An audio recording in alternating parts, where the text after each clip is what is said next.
kasi marami tayong ginagawa, busy tayo masyado. So pero nakapag-fishing pa rin tayo, hindi nga lang natin na-upload. So ngayon nag-build tayo ng setup na pang malakihan, mamaw hunting. So actually yung ibang gamit is nabili ko na, hindi ko lang binidyo and upload. So as you can see naman sa mga gamit natin dito, hindi tayo mahilig sa Daiwa. So halos karamihan ng gamit natin puro Daiwa. Puro natin 1, 2, 3, 4, 5, 6. 6 na Daiwa, tapos yung pinakamalaki natin pang jig, itong BG 4.5. So nag-set up tayo ng mga yon.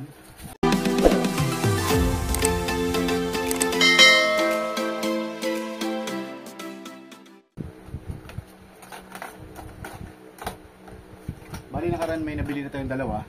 So na-donate na yun. Namunta tayo, nagpasal tayo kay Sabang Angler. So shoutout kay Sir Eli Madamba. So punta tayo sa spot niya. Kasama natin si Sir Eli Fishing. So subscribe niyo po yung mga tropa natin yan. May dalawang nag-strike. So hindi ko naman na-expect na gano'ng kalaki yung mga strike doon. So na-donate natin kaagad yung puro lutak po ito. Lutak. So kung gusto niyo ng mga ganitong lure, visit lang kayo sa Shopee ni Raiden Tackle Store tsaka sa Facebook. Shoutout kay Sir Brian Orlindo. So ito. So yung ginagamit kasi natin yung rod na Karanis, wala pa tayong pang malaki na rod. Ang ginagamit natin rod is yung Sulpara Wind Series. Actually, gusto na ganung rod, sa Fishing Villa natin nabili yun. Shoutout sa Fishing Villa. Doon natin nabili, na-score yung rod na yan. So lutak, this one. 16 grams lang po muna yung ginagamit natin kasi yung rod na yun, specs niya is 5 to 17 grams. Medium light. Para. So ito muna yung binibili natin mga ganito yung time na nag-fishing tayo doon. So tapos yung gamit natin nung time na yun, ito maliit, Daiwa RS. So nakagitan tayo ng isa, putol.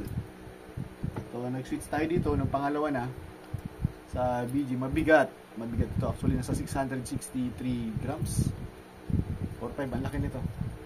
So mabigat yun time na yun. So malapit sa bato, so pinilit natin kuhanin, naputol sa leader line. So ganito yun, mga 16 grams. So yung mga 16 grams ko na to, pinalatan ko na rin siya ng inline hook. Ito, inline hook po. Naka-inline hook na siya na 1, size 1, 1-0. Puro ganun karamihan to, naka-inline hook na po ito lahat. Lutak. Ayan. Gold cylinder. Then pencil, ito, lutak din po. May hawig yung kulay niya sa tinatawag niyo yung Par Tiger.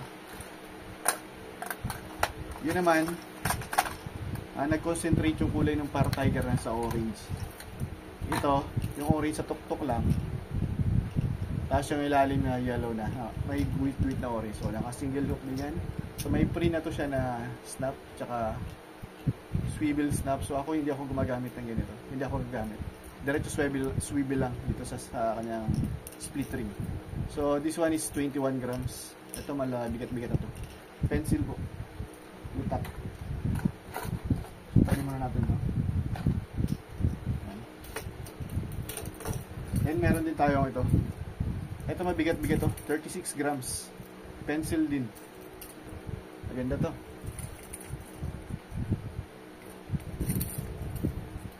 Naka-inline hook na rin to siya. Sinking naman to, sinking milo. Maganda to. Then may 10 grams naman tayo. Ito sa pang medium light lang. Lutak din po ito. Wala na siyang box natapo ko na ata. So yan. Tapos this one, pang malaki na. 26 grams. Upper po ito. Si B, tawag natin B. B. Ay, yung kulay niya kasi kala mo yung honey bee. Ito hindi ko pa siya pinalitan ng inline hook. Maganda kasi yung treble hook nito. Sulit. Ayan. Siyempre may isa rin dito, mas malaki. This one. Kingdom. Popper naman to. Popper din siya. Magandang klase to. Sama natin yung box.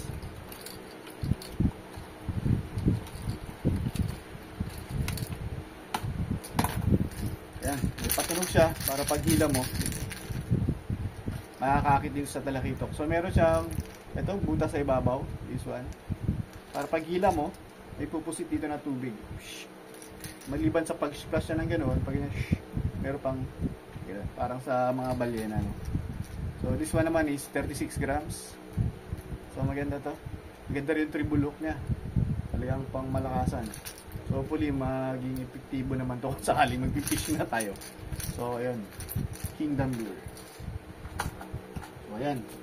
Then, syempre, ito, na-open na natin to nakaraan. Ito in order natin. So, 5,000 series.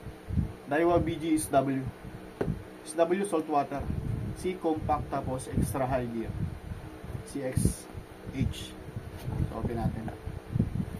Daiwa, this is legit. So, ayan.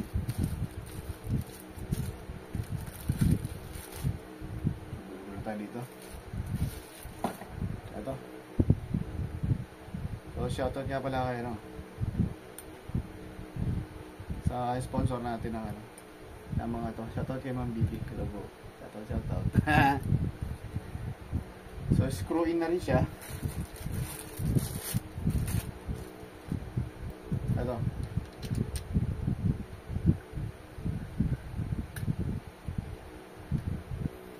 $5,000 series. Compact siya. Maliit. Pero mo deep spool. Yan. Gold, black pinagsama. Maliit lang to. 5,000 series. Magaan. 220 plus grams something. Unlike dito sa 4,000 na luma. Tingnan nyo yung pinag-iba. Ang laki. Pero mas matindi to. Pang malakasan talaga. Sa bigat, talagang heavy duty. So ito ang gagamitin natin sa pang mamaw natin. Smooth, maganda, magaan, saka matibay. So nakalagay naman sa label niya, no? 5,000 series, ayun. Braid number 2.5, 0.22 mm, 300 meters.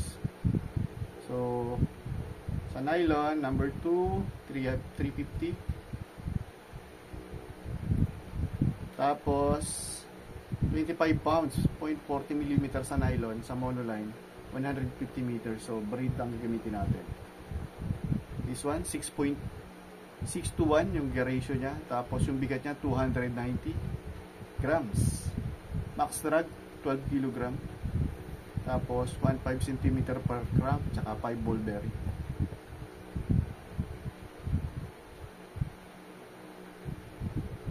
Right.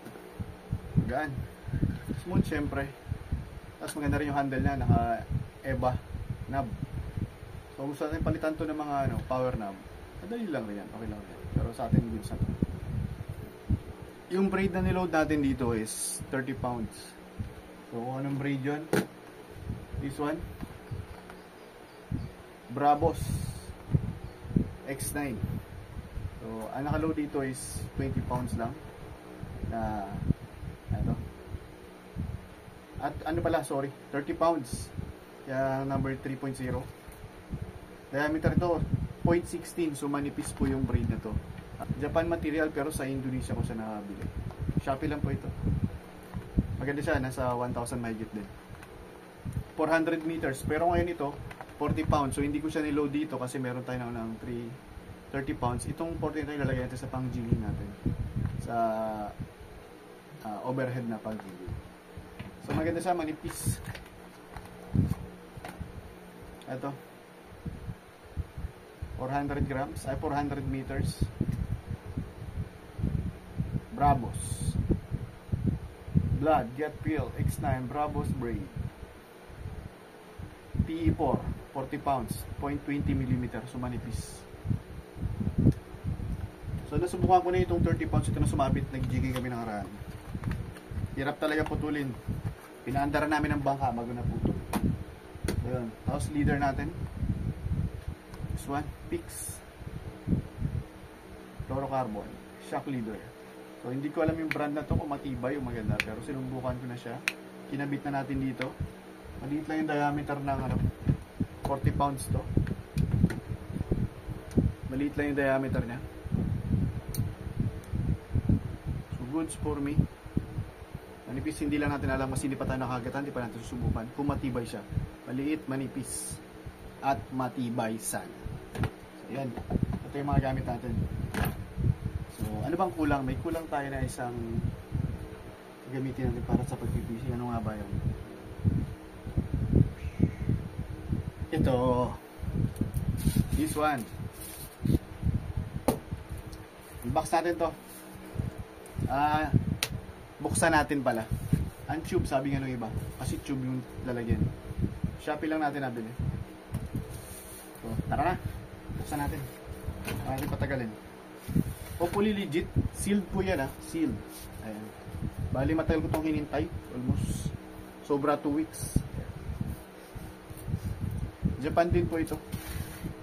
So, open natin. Lahat yan sealed. Walang hindi pa nabuksan. So, yun talagang gagawin natin. So, dapat hindi siya nabuksan para kung sakaling i-return natin kung hindi man ito yung item. May video tayo, meron tayong katibayan. So, yun huwag natin masyadong i-cutter kasi baka tamaan yung loob. So, nasisipad ko pa lang dito, gray-white. So, medyo legit to. Gray-black. Ito kasi yung sa isang tropa natin, ganito rin yung brand na kanyang rod. Si Sir Aye. Nakaselopin. So, yun lumabas na po. Anong rod ba to? Yan. Kita?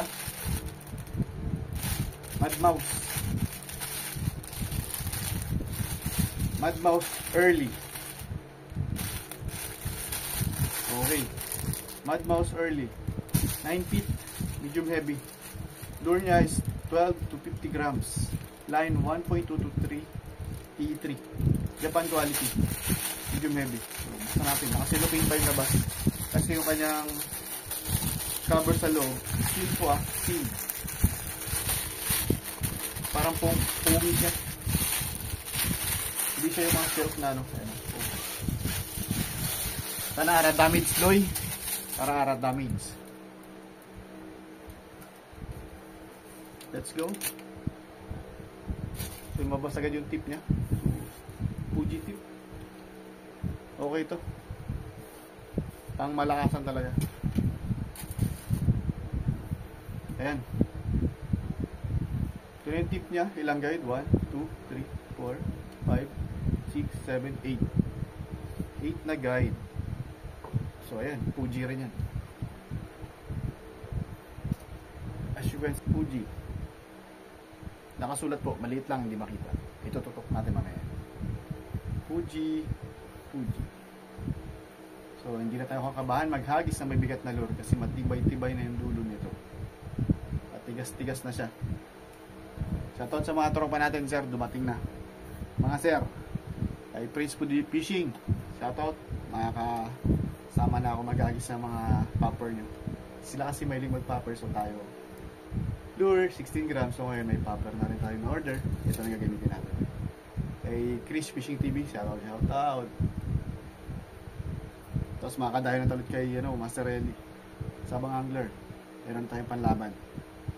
Shoutout kay Marcos Calib, kay Lance Fishing. So ito na yung kanyang butt section.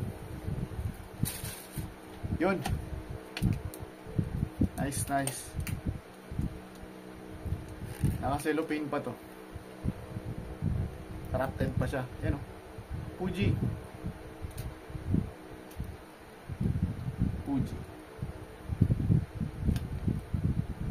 Madmouse. Real seat niya, Fuji rin yan. May hining na Madmouse. Galit na daga. Mainit ang ulo. So meron din dito pag maulan, so mga warning ito. Makita natin sa mga rad to. Pag umulan tapos may thunderstorm, so delikado po. So huwag tayo maghahagis basta-basta pagman. Kasi possible na daluyan ng kidlat yung ating rad at ikamatay natin. So, Madmouse Fuji nakalagay. Okay. Nice. Ito yung specs niya. Dito may specs din Line 12 to 50 lure 12 to 50 grams. Line 1.223 PE yun po Japan quality. 9 feet medium heavy. Early plus Mad Mouse. 9 feet. Talagang pang malakasan. So ganda dito. Hindi siya ganun kabigat. Parang sulpara lang rin natin. Major crop sulpara. Okay. So sana hindi tayo mabigo rito. Sana magkaroon tayo ng huli gamit ang setup na ito. So yun. Shoutout sa lahat. So huwag kalimutan mag-subscribe sa Kawilan Trips sa ating YouTube channel. Tapos papalo na rin natin Facebook page. So yan. Let's go. Alis Gonzales. Kawilan Trips. Let's go. Psst.